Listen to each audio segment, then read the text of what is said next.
Nakatayo ang Farao sa kanyang bagong anyo matapos nakawin ang kapangyarihan ng Super Dragon Balls. Ngayon, wala nang makakagawa ng kahit anong hiling. Sumama si Goku kay Vegeta sa labanan. Sa wakas, dumating ka na. Ang kapangyarihang hinabol ninyo sa buong buhay ninyo ay bahagi ko na ngayon. Hindi lang kayo lumalaban sa isang kalabang mas malakas kaysa sa inyo. Lumlalaban kayo laban sa mismong wakas. At gayon paman, hinahangaan ko ang determinasyon ninyo dahil ginagawa nitong mas makabuluhan ang pagbagsak ninyo. Hindi sumagot si Goku. Sa halip, tumingin siya kay Vegeta at ibinaba ang kanyang boses. Vegeta, makinig ka ng mabuti. Kamakailan lang, humiwalay si Haring Yamoshi sa katawan ko at iniwan niya ako ng huling mensahe. Sinabi niya na ang kapangyarihang kinakaharap natin ngayon ay hindi kayang talunin. May iisa na lang na landas na natitira. Isang landas na pinagsasama ang dalawang magkaibang kapangyarihan sa iisang katawan. Alam kong aabot ka sa puntong ito. Sa tuwing naubusan ka ng paraan, lagi kang naghahanap ng ibang kamay na sasalo sa iyo. Ngunit hindi ako ipinanganak para ibahagi ang mga tagumpay ko sa iba. Hindi ko ito sinasabi dahil gusto ko. Sinasabi ko ito dahil wala na tayong oras para maging matigas ang ulo. Matigas ang ulo. Iyan ba ang tawag mo sa mga taon ng labanan at pagdurusa? Naabot ko ang kapangyarihang ito gamit ang sarili kong mga kamay at mag-isa kong binayaran ang kapalit nito. Hindi ko hahayaan na may ibang makibahagi sa tagumpay na hinintay ko sa buong buhay ko. Kung ang Farao ang rurok ng lahat ng pagkakamali, ako mismo ang magsusulat ng kanyang katapusan. Bigla siyang naglaho at direktang sumalpok sa Farao. Tumama ang suntok, ngunit hindi siya binigyan ni Vegeta ng pagkakataong makabawi. Umikot siya sa himpapawid at nagpakawala ng isang mapanirang sipa sa mukha nito hanggang sa bumagsak ito sa isang napakalaking planeta na milyon-milyong kilometro ang layo. Pagkatapos ay nagsalita ang Farao habang nakahiga sa ibabaw ng planeta. Lumapit ka, prinsipe ng mga saiyan. Gustong-gusto ko ang mga kalabang tumatakbo papunta sa sarili nilang bitag habang iniisip nilang hinahabol nila ang tagumpay. Ang mga bitag ay para sa mga natatakot pumasok sa mga iyon. Para sa akin, winawasak ko ang mga iyon kasama ang sinumang nasa loob. Habang naghahanda si Vegeta sa susunod niyang galaw, sumigaw si Goku. Vegeta, huwag mong gawin. Mas mapanganib ito kaysa sa iniisip mo. Hinarap ni Haring Yamoshi ang Farao na ito sa kanyang panahon at mas alam niya ang mga paraan nito kaysa sa atin. Hindi natin kailangan ng mas malaking kapangyarihan. Ang kailangan natin ay ang tamang kapangyarihan. Ang fusion ang susi. Tumahimik ka, Kakarot. Itago mo sa sarili mo ang mga takot mo. Ako, hindi ko naabot ang kapangyarihang ito para lang ibahagi ang kaluwalhasyan sa iba. Sumugod siya na parang kidlat at tumago sa planeta. Napakalakas ng pag-atake. Nabuo ang isang napakalaking bunganga at nilamon ng planeta ang kanilang mga katawan. Ngunit makalipas ang ilang sandali, si Vegeta lang ang lumabas mula sa bunganga at huminto sa kalawakan, nakatitig dito nang hindi kumukurap. Mabagal siyang huminga at nagsalita, nawala ang enerhiya niya. Ang halimaw na tulad nito ay hindi basta-bastang babagsak. Lumabas ka na at huwag mo nang sayangin ang oras ko. Kung iniisip mong magtago, bibigyan kita ng pagkakataon. Kung ganoon, mas hangal ka pa kaysa sa inaasahan ko.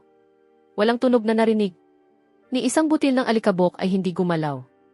Sa sandaling iyon, isang pamilyar na tinig ang nanggaling sa likuran niya.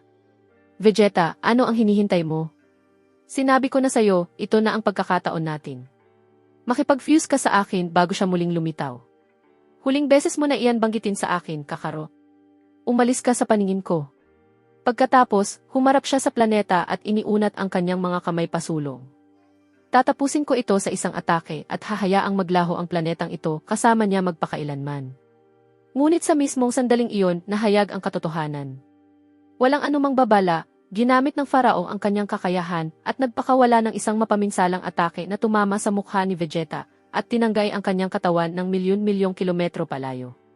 Sa sumunod na sandali, ang tunay na Goku ay lumitaw at sinalo si Vegeta bago pa siya tuluyang matanggay sa kawalan. Nabigla siya ng lubos nang maunawaan niya ang nangyari. Vegeta, ayos ka lang ba? Ngunit marahas na itinulak ni Vegeta ang kamay niya at nagsalita habang iniiwas ang tingin, huwag kang magsalita. Ayokong makarinig ng kahit isang salita mula sa'yo. Umingaw sa kalawakan ang tawa ng Farao. Ngayon naiintindihan mo na, Vegeta. Walang duda na malakas ka, pero tinatalo mo pa rin ang sarili mo gamit ang sarili mong mga kamay. Tungkol naman kay Goku, hindi niya binanggit ang fusion ng walang dahilan. Napagtanto niyang taglay ko ang kanyang maningning na kapangyarihan at ang ganap na mahika sa iisang katawan. Alam niyang tunay na banta sa akin ang fusion. Ngunit hindi ko kailanman ibibigay sa inyo ang pagkakataong iyon. Pagkatapos, sumugod ang farao, at bago pa man sila makapag-react, hinawakan niya ang kanilang mga mukha.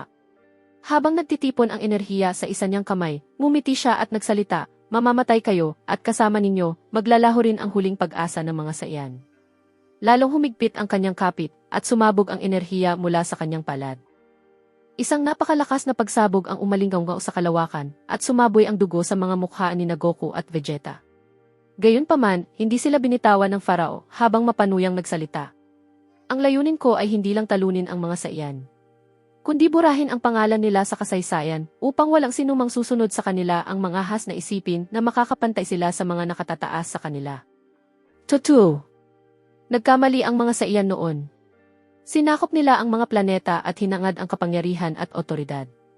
Pero hindi nito binibigyan ka ng karapatang gawing hustisya ang paglipol, ni gawing batas ang pagpatay sa mga inosente, dahil lang natatakot kang balang araw ay may isa sa kanila na aangat at kukunin ang kapangyarihan mo. Hindi mo pa rin naunawaan, Goku. Hindi kailanman kapangyarihan ang naging layunin ko.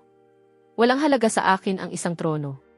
Kung hindi ko sana isinara ang sarili ko kasama si Yamoshi matapos ang labanan na tumagal ng libu-libong taon. Isang mundong walang mga saiyan lang ang hinahangad ko. Kaya hindi ko kailanman kinailangang mamuno ng personal. Sa halip, ipinasa ko ang aking pilosopiya sa mga Diyos ng pagkawasa. Tinuruan ko sila na ang awa ay kahinaan at ang paglipol sa mga nagre-rebelding lahi ang tanging landas para mapanatili ang kaayusan. Hayop ka! Ikaw pala ang pinagmulan ng buong trahedyang ito. Ikaw ang nagtanim ng ideya ng paglipol kay Beerus at naging dahilan ng pagbagsak ng aking lahi. Sa wakas, nagsisimula mo nang makita ang katotohanan kung ano talaga ito, Vegeta. Sabay na sumigaw sina Goku at Vegeta. Kung ganoon, dudurugin namin ang katotohanang iyan gamit ang sarili naming mga kamay. Hindi ko hahayaang manatiling nakaukit ang pangalan mo sa kasaysayan ng mga saiyan.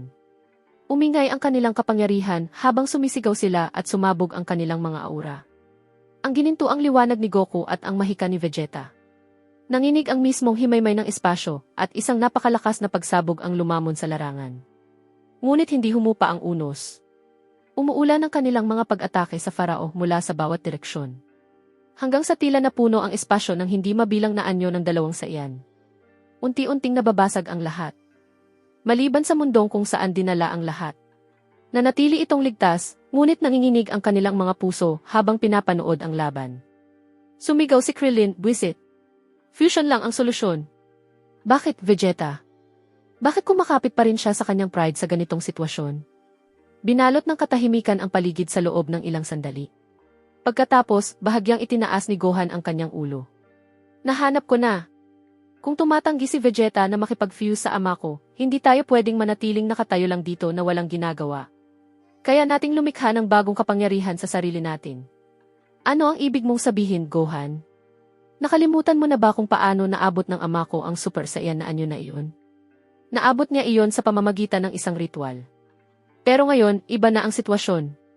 Matapos magpakita si Yamoshi, ang dalisay na kapangyarihan ng mga saiyan ay naipamahagi na sa ating lahat. Bawat isa sa atin ay may dalang bahagi nito. At kung pagsasamahin natin ito sa tamang paraan, baka hindi lang tayo makakuha ng bagong anyo. Maaaring makalikha tayo ng isang mandirigmang wala pang katulad kailanman. Gohan, huwag mong hayaang ang takot ang magdikta ng mga desisyon mo. Hiniling ng ama mo na manatili kayong lahat dito dahil alam niyang ang pagkawala ninyo sa larangan ang magbibigay sa kanya ng kalayaang lumaban. Huwag kayong padalos-dalos sa isang hakbang na maaaring magdulot ng mga kahihinat ng hindi ninyo na mababawi. At kung matapos ang laban bago pa tayo may magawa, wala nang matitira para pagsisihan pa. Ayokong manatili rito at manood habang mag-isa lang lumalaban ang ama ko. Pero paano gagana ang ritual? May 7 saiyan. Kailangan may isang tatanggap ng enerhiya habang ang iba ay ibibigay ang kanilang kapangyarihan. Kung ganoon, sino iyon? Muling bumalot ang katahimikan. Si Gohan ay nanatiling nakatayo, iniisip kung sino ang magiging sisidlang kayang magdala ng kapangyarihan ng lahat ng saiyan. Samantala, lalo pang naging marahas ang labanan. Nagpakawala ang farao ng isang mapaminsalang suntok na nagpalipad kay Vegeta ng malayo sa kalawakan. Pagod na, sumigaw si Goku, "Vegeta, buwisit." Napakahirap basagin ang depensa niya. Itinaas ng farao ang kanyang kamay patungo kay Goku at sumagot, "Goku, mula sa sandaling muli akong umiral, ikaw ang unang pangalang na pagpasyahan kong burahin. Inaamin ko, nalampasan mo ang inaasahan ko, at ang maabot ang antas na ito ay isang karangalan para sa isang mandirigmang tulad mo. Ngunit ang karangalan lamang ay hindi makapagliligtas sa nagmamay-ari nito mula sa kamatayan. Ngunit bigla, isang itim at malagkit na substansya ang kumapit sa kanyang braso at marahas siyang hinila paatras. Si Vegeta iyon. Hawak niya ang dulo ng mahiwagang substansyang iyon. Bumalot ang mga gapo sa Farao mula sa bawat direksyon. Ano sa tingin mo? Hindi ba't isang magandang kabalintunaan? Inakala mong sayo lang ang mahika, pero mukhang mabilis ding natutunan ng kalaban mo ang mga aral mo. Sabihin mo nga, nasisiyahan ka ba na maranasan ang sarili mong mga teknik habang ikaw naman ang biktima sa pagkakataong ito? Unti-unting nilamon ng malagkit na substansya ang Farao. Halika na, Kakarot. Huwag mong sayangin ang pagkakataong ito. Ibigay mo ang lahat ng lakas mo at huwag kang mag-atubili. Vegeta, kung gagawin ko iyon, madadamay ka rin. Hindi mo malalampasan ito sa ganitong kalapitan. Kailan pa kita narinig na nag-alala sa magiging kapalaran ko? Sinabi kong tamaan mo siya. Huwag mo akong isipin. Kung makatakas ang halimaw na ito ngayon, hindi na siya magbibigay ng pangalawang pagkakataon. Gawin mo, Kakarot. Nagsimulang mag-ipon ng kapangyarihan si Goku. Ang sigaw niya ay yumanig sa buong kalawakan at sumiklab ang ginintuang enerhiya mula sa kanyang katawan hanggang makumpleto ang pag-ipon. At sa mismong sandaling pakakawalan na niya ang pag-atake. Napakahusay. Tunay ngang isang planong kahanga-hanga. Nanlaki ang mga mata ni Goku. Salamat sa inyong dalawa. Talagang naaaliw ninyo ako. Ngunit tila nakalimutan ninyo ang isang simpleng katotohanan. Hawak ninyo ay isang piraso lamang ng aking kapangyarihan, samantalang ako ang pinagmulan nito. Isang nakakatakot na pagsabog ang sumabog at tuluyang nilamon si Goku. Bumagsak si Goku mula sa kalangitan ng walang laban, ngunit bago pa siya tumama sa lupa, sinalo siya ni Vegeta sa kanyang mga bisig. Buwisit! Gumuho ang buong plano. Lintik ka, paano mo nalampasan kahit ang mismong mahika? Gaano ka kawalang malay, Vegeta? Ang labis mong kumpiyansa ang siyang pinakakinahahangaan ko sa'yo. Sa tingin mo ba talaga na malilin lang ng estudyante ang kanyang guro? Nais mong talunin ako gamit ang mahika. Samantalang ako ang nagtatag ng pinakaunang mga batas nito, ang ginamit mo ay wala ng iba kundi isang patak mula sa karagatang ako mismo ang kinatatayuan. Binalot ng katahimikan ang larangan sa loob ng ilang sandali. Pagkatapos, isang mahinang tinig ang nagmula-mula sa mga bisig ni Vegeta. Vegeta, ang fusion pa rin ang huling pagkakataon natin. Ang katawan ko ay naghihirap dahil kulang ito sa mahikang kailangan para protektahan ito laban sa kanyang mga teknik. At ikaw, kahit pinoprotektahan ka ng mahika, wala kang sapat na dalisay na kapangyarihan para pantayan ang sa kanya. Kaya ang fusion ay hindi simpleng pagdagdag ng kapangyarihan. Ito ay ang pagkumpleto ng kung ano ang kulang sa bawat isa sa atin. Nanlaki ang mga mata ni Vegeta, ngunit hindi siya sumagot. Hindi siya tumanggi pero hindi rin siya pumayag. Alam ko kung ano ang tumatakbo sa isip mo. At alam kong tinitingnan mo ang fusion na parang pagtalikod sa kung sino ka. Pero hindi ganoon ang katotohanan. Ang lakas ay hindi laging nasusukat sa kung ano ang kayang dalhin ng isang tao mag-isa. Minsan, ang pinakamalaking lakas ay ang pag-alam kung kailan lalaban na may dalawang kaluluwa para sa iisang layunin. Hindi binabawasan ng fusion ang pride mo. Binibigyan nito ang pride mo ng dahilan para manatiling buhay. Nanatiling tahimik si Vegeta. Tapos na ba kayong mag-isa sa pangumbinsi sa isa't isa? Sa kasamaang palad, ubos na ang oras. Hindi ko ibibigay sa inyo ang pagkakataong gawing realidad ang pangarap na iyan. Isang napakalaking masa ng enerhiya ang nagtipon sa ibabaw niya habang nagsasalita siya. At ngayon, magtatapos na ang lahat. Ang huling bakas ng mga saiyan ay mabubura magpakailanman. At sa mismong sandaling pakakawalan na niya ang pag-atake, sa isang kisap mata, isang espada ng enerhiya ang tumago sa likod ng Farao at lumabas sa kanyang dibdib. Nanatili ang espada sa loob ng Farao sandali, saka ito hinugot sa napakabilis na galaw at bumalik sa may-ari nito. Itinaas ng lahat ang kanilang mga mata patungo sa pinanggalingan nito, at doon ay nakatayo ang isang lalaki, napapalibutan ng sinaunang maharlikang aura, mahigpit na hawak ang kumikislap na espada sa kanyang kamay. Natigilan si Vegeta nang makita si Yamashi na nakatayo sa harap niya sa unang pagkakataon, ngunit agad na napunta ang kanyang atensyon sa Farao na naghihirap mula sa tama. Bigla nitong itinaas ang kanyang ulo, at ang ekspresyon ng sakit sa kanyang mukha ay napalitan ng isang malamig na ngiti bago siya sumabog sa pagtawa. Yamashi, tila gustong ulitin ng kasaysayan ang sarili nito. Bumalik kadala ang parehong pag-asa na dala mo milyon-milyong taon na ang nakalipas. At gayon paman, nagtapos ang digmaang iyon na nakaluhod ang buong mundo mo sa harap ko. Tinitigan siya ni Yamashi ng diretsyo, walang kahit katiting na pagbabago sa kanyang ekspresyon. Hindi inuulit ng kasaysayan ang sarili nito. Binibigyan lamang nito ang isang mapaniil ng huling pagkakataon na masaksihan ang sarili niyang pagbagsak. At sa pagkakataong ito, ni isang bakas mo ay hindi na mananatili upang maisulat sa anumang kasaysayan. Pagkasabi nito, sumugod siya na parang palaso. Ngunit winasak ng Farao ang espada at naging mga pira-pirasong liwanag na kumalat sa buong kalawakan. Ngumiti ang Farao ng mapanukso. Napag-iwanan ka na ng mga siglo ng aking kapangyarihan, Yamoshi. Hindi na ako ang kaaway na dati mong kilala. At ako rin, hindi dumating para labanan ka sa paraang naaalala mo.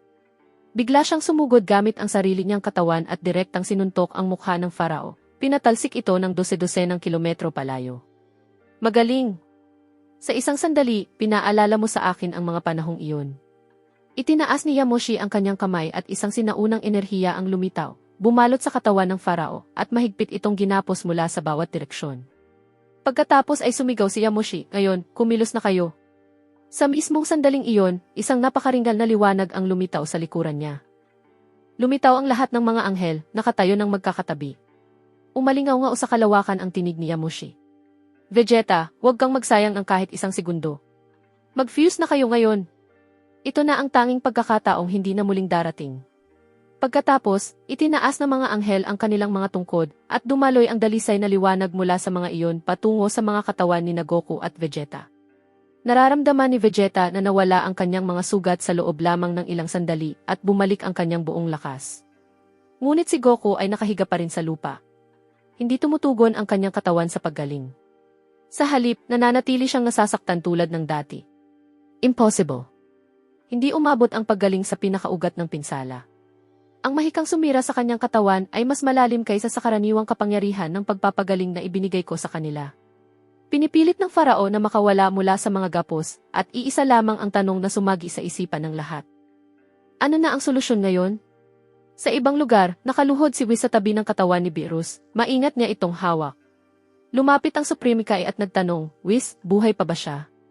Hindi na, pumanaw na siya, pero kailangan kong mapanatili ang katawan niya kahit ano pa ang kapalit. Maaaring dumating ang sandaling mabigyan siya ng pagkakataong makabalik. Biglang napuno ng napakalakas na liwanag ang paligid. Mabilis na lumingon ang dalawa at nang humupa ang liwanag, isang pamilyar na anyo ang lumitaw. Ang Grand Priest iyon. Natigilan si Whis at nagsalita ng may gulat, Ama, bakit ka narito? Hindi pa ba sapat ang ginawa mo? Hindi agad sumagot ang Grand Priest. Sa halip, nagbigay siya ng isang mahinahong ngiti na hindi pa kailanman nakita ni Whis. Tahimik niyang itinaas ang kanyang kamay at isang dalisay na liwanag ang bumalot kay Whis na nagdulot ng agarang paghilom ng kanyang mga sugat. Napatingin si Whis sa kanya ng may pagkalito. Ano ang nangyari sa'yo, Ama? Ano ang ibig sabihin nito? Iyon ang enerhiya ng pagpapagaling ni Yamoshi. At ngayon, nagbago na ako matapos malaman ang katotohanan. Hindi na sapat ang paghingi ng tawad. Wala na tayong gaanong oras. Dumating ako upang ialay ang natitira sa sarili ko sa laban na ito, kahit ito na ang huling bagay na gagawin ko. Pagkatapos, humarap siya ng direkta sa Supreme Kai at nagsalita ng seryoso, Supreme Kai, nasa mga kamay mo ang susunod nating misyon. Maaaring hindi mo ito napagtatanto, pero ikaw ang susi. Nalito ang Supreme Kai at napatingin sa kanya ng may pagtataka. Ako? Paano ako magiging susi? Tiningnan lamang siya ng Grand Priest ng may kumpiyansa habang bumalot ang katahimikan sa paligid. Samantala, sa kabilang panig, patuloy na kumakawala ang Farao mula sa mga gapos habang sumisigaw si Yamoshi, bilisan ninyo. Hindi ko na siya kayang pigilan ng matagal. Galit na tumingin si Vegeta sa mga anghel. Paano natin gagawin ang fusion? Ang fusion dance ay nangangailangan ng dalawang katawan na gumagalaw ng magkapantay. Bumagsak na si Kakarot. Hindi niya iyon kayang gawin. Walang sumagot, ngunit bigla niyang naramdaman ang pagbugso ng enerhiya sa likuran niya. Si Goku iyon. Nakatayo na siya muli. Sa tinig ng isang mandirigma, sinabi niya, Vegeta, gagawin natin ito. Hindi ko hahayaang ang katawan na ito ang magdesisyon ng kahihinatnan ng laban hanggat lumalaban pa ang puso ko. Kakarot, nawawala ka na ba sa isip? Halos hindi na makatayo ang katawan mo. Paano ka pa nakakagalaw? Kapag umabot ang laban sa puntong nakasalalay na ang kapalaran ng lahat, hindi na ang katawan ang nangunguna sa mandirigma, kundi ang kanyang kalooban. Hindi ang sakit ang nagtatakda kung kailan ako babagsak, ako ang nagdedesisyon. Matagal siyang tinitigan ni Vegeta. Pagkatapos, humakbang siya pasulong na para bang may nabasag na sa loob niya. Mukhang ginugol ko ang buong buhay ko sa pakikipaglaban para patunayan na hindi ko kailangan ang sinuman. Ngunit ang tunay na prinsipe ay hindi yung tumatangging tanggapin ang kamay ng kakampi. Siya ang nakakaalam kung kailan aabot upang maprotektahan ang lahat ng nasa likod niya. Halika na, Kakarot. Tapusin na natin ang digmaang ito. Ngumiti si Goku at hinawakan ang kanyang kamay. Sa sumunod na sandali, sinimulan nila ang fusion dance. Ang kanilang mga katawan ay gumalaw ng perpektong magkakatugma. Unti-unting naglapit ang kanilang mga daliri at pagkatapos, isang napakalakas na liwanag ang sumabog, bumalot sa buong universo. Napigil ang hininga ng lahat. Ang mga anghel, si Yamoshi. Maging ang Farao mismo, tumigil sandali sa pakikipaglaban sa mga gapos. Lumipas ang ilang segundo na tila isang kawalang hanggan. Pagkatapos, unti-unting humupa ang liwanag. Ang katotohanan ay nahayag.